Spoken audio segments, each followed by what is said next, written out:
Алладан сұраганыңда өзүнүн бир мына манжасын бармактымда кылып төртөө мененчи Аллахумма гфирли вархамни ваафини варзукни деп сура деди.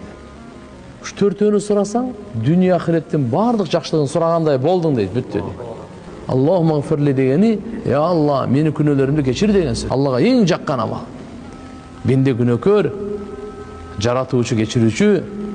Аллахумма гфирли вархамни, мени, я Алла, райымдуулугуңа бөлөгүн деген сөз.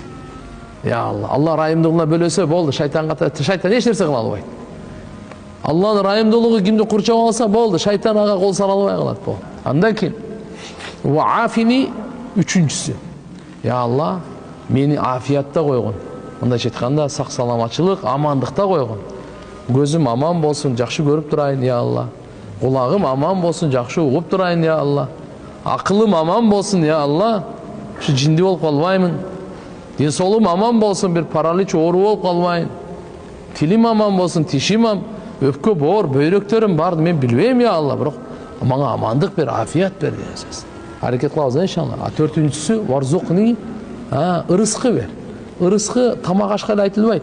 Илим дагы, үй дагы ырыскы. Кийим дагы ырыскы.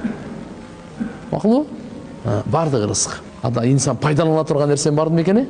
Ырыскы болуп.